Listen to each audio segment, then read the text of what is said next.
साईं मेरे सांस में, साईं मेरे हर एहसास में, साईं चरणों में मिल जाए जगह, मैं हूँ इसी आस में। ओम साईं राम, जय साईं राम। सभी भक्तों का मैं अपने साईंनाथ के चैनल मेरे साईं बाबा पर सहर्ष स्वागत और अभिनंदन करता हूँ।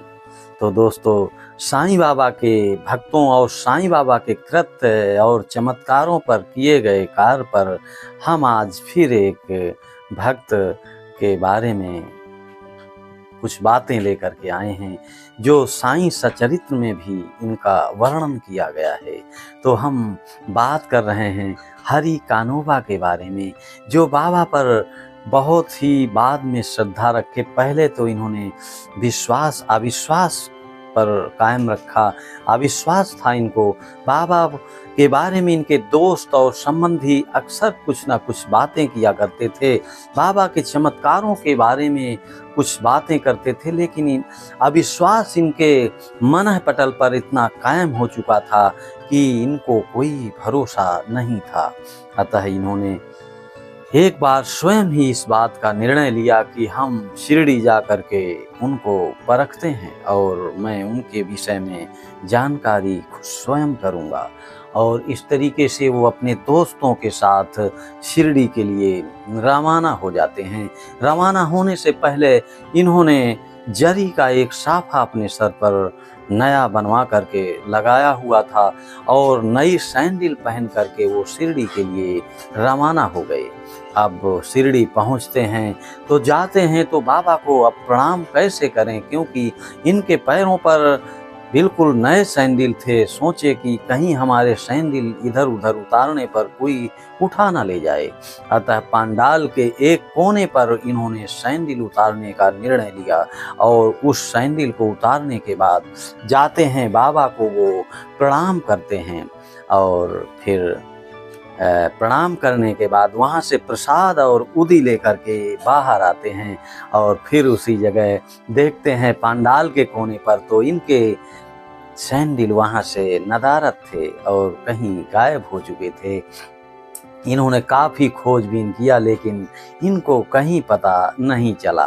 फिर ये स्नान आदि पूजा के बाद भोजन करने के लिए चले जाते हैं और वहाँ भोजन पर बैठ जाते हैं। फिर भी इनका ध्यान सैंडल पर होता है और फिर भोजन करने के बाद ये जब बाहर आते हैं हाथ मुंह धुलने के लिए तो देखते हैं कि एक बालक सभी हाथ मुंह धुलने वालों से कहता है कि बाबा ने मुझे यह डंडा लेकर के भेजा है, क्योंकि वह बालक डंडे के एक कोने पर उस सैंडल के दोनों भाग टांग करके घूम घूम करके पूछ रहा था कि बाबा ने मुझे यह घूम घूम करके यह कहने के लिए भेजा है कि आप जाइए और ये कहना हरि का बेटा जरी का फेंटा जो कहे कि सैंडल मेरा है तो पूछना उसका नाम और उसके बाद उसके पिता का नाम क्या कानोबा है।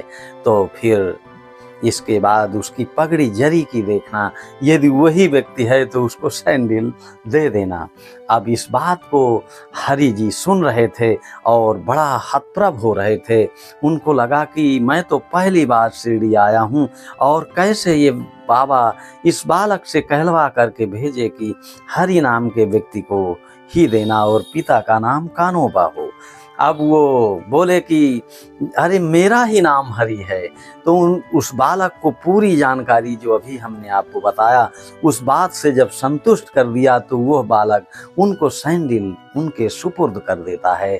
और फिर यह बात उनको बड़ा आश्चर्य होता है। हरि को बेहद आश्चर्य होने के बाद सुनकर ये कथन बहुत ही हतप्रभ हो जाते हैं और कहते हैं कि ये मैं तो खुद उनको परीक्षा लेने के लिए आया था शिरडी, मैं उनको समझने के लिए आया था, मैं किसी पे भरोसा नहीं करता था।